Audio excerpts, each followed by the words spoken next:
Welcome to the world of postmodern astrology. Today we embark on an exciting journey together, attempting to understand how ancient knowledge of the stars can be combined with modern scientific views. And of course, I'm not alone in this quest. Let me introduce you to my companions. First, I'd like to introduce our astrologer. Hello, I am an astrologer. I am a keeper of ancient traditions. I have spent my entire life studying the wisdom of classical astrology, its symbolism, and its deep connections to the structure of the world. I am convinced that this knowledge contains answers to many important questions. And now let me introduce our skeptic. Greetings. I am a skeptic. I admit that astrology can be captivating, but I always adhere to a strict scientific approach.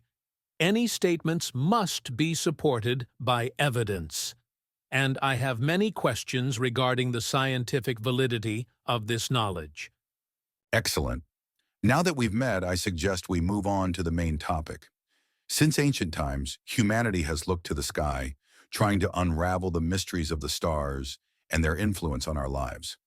Perhaps you too have felt that ancient longing to understand the connection between yourself and the cosmos.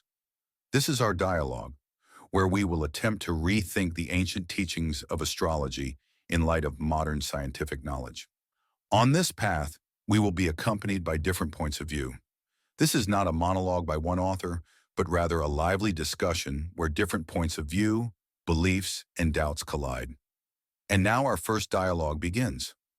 I believe the movement of celestial bodies has always fascinated humanity, compelling them to seek hidden meanings.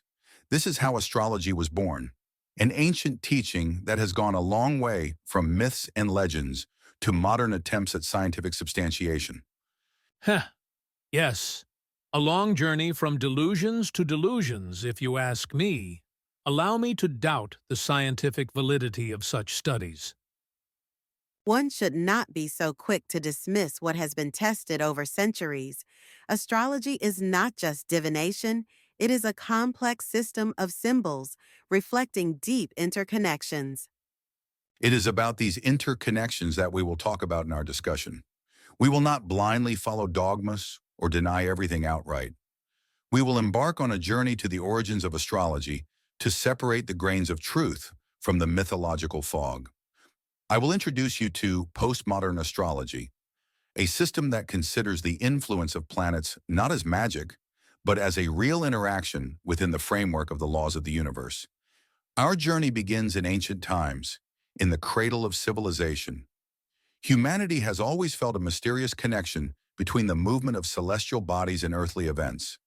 Astrology is a long path to understanding this connection, reflecting the evolution of our consciousness, from ancient myths explaining the world by the will of the gods to modern scientific pursuits. And again, let's look at this history through different perspectives. In ancient Egypt, Babylon, and Greece, astrology was inseparable from mythology. Celestial bodies were revered as deities, and their movement across the sky was interpreted as divine will. Astrology was the language in which the gods spoke to people. Ah, beautiful fairy tales, but nothing more. The earth then seemed to be the center of the universe, and celestial bodies were actors in a cosmic performance, staged for people. Yes, that's true. But let's not forget that each generation sought to explain the observed parallels between the sky and the earth in the light of available knowledge. Let's continue this journey. Time went on, and the ancient world was replaced by the Middle Ages, bringing with it new challenges and new perspectives on astrology. With the advent of Christianity, astrology found itself in a difficult position. On the one hand, it was sometimes branded as heresy.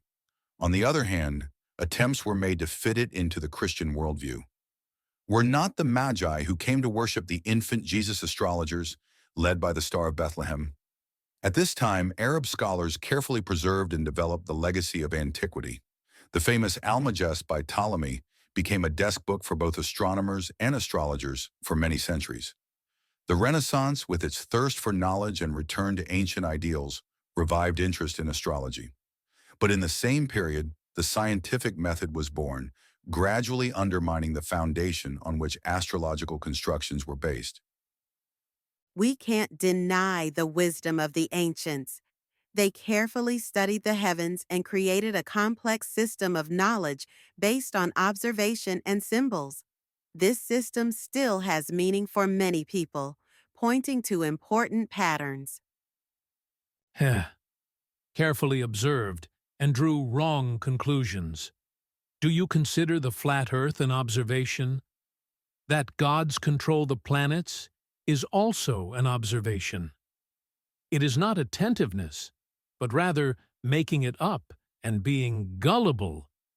And now comes the turning point. Science strikes back, a revolution in consciousness.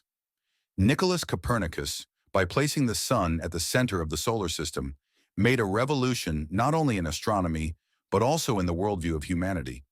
The Earth, and with it humans, ceased to be the center of the universe.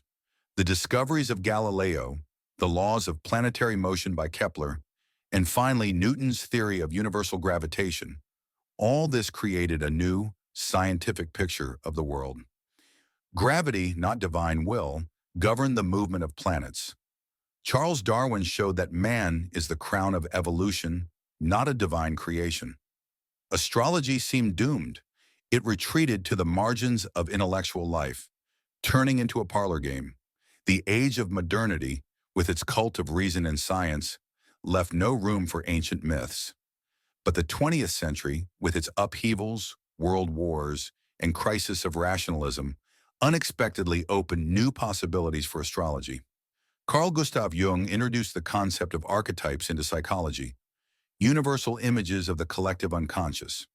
Many saw in astrological symbols a reflection of these archetypes, a tool for self-knowledge and work with the inner world. In addition, Immanuel Kant's ideas about man as an active creator of his own world gave meaning to the use of geocentrism in astrology.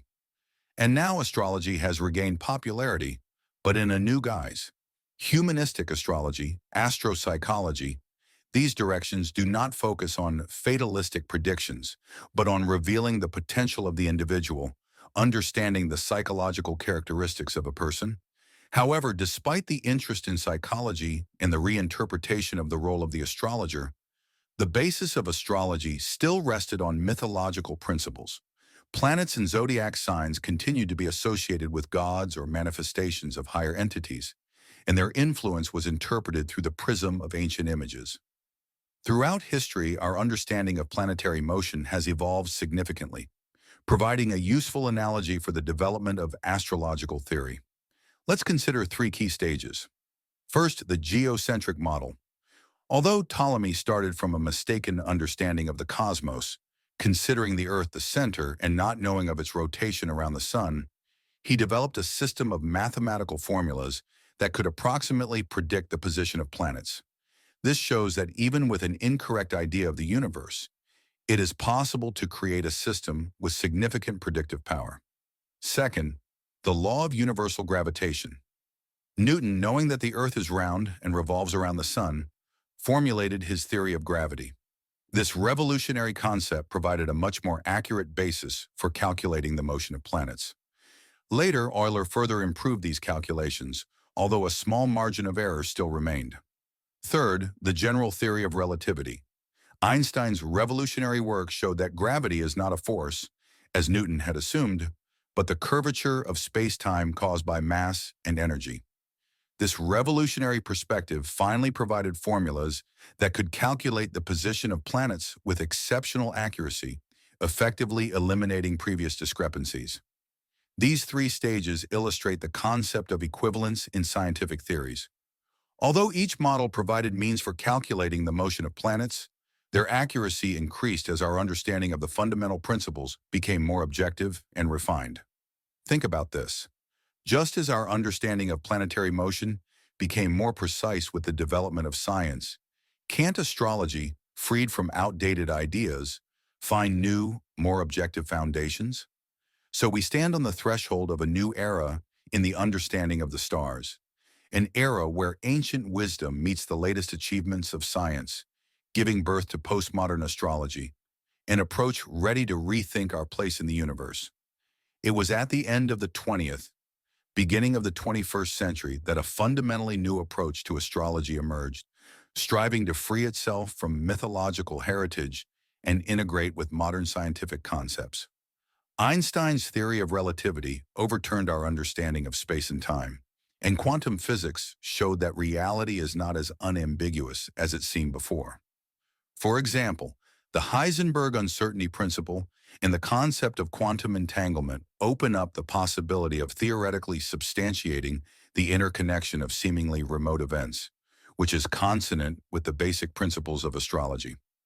This new stage in the development of astrology is based on the following principles. First, rejection of mythology. Instead of gods and/or higher entities, universal physical laws and mathematics as the language in which the universe is written. Second, temporal cycles of planets. The basis of astrological forecasts is not the mystical influences of planets, but their real interactions forming complex temporal cycles that affect the Earth and its inhabitants.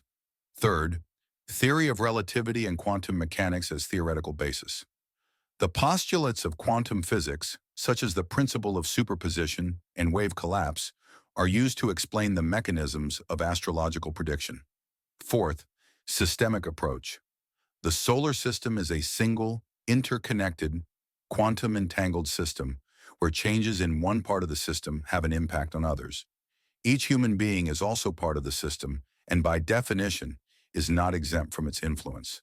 And lastly, priority of real-life context. The formation of a person is made up of their genetics, upbringing by parents, and life conditions. The direction of a person's life is an integral of their personal biorhythms with the temporal cycles of the solar system. We have made a stop on our journey.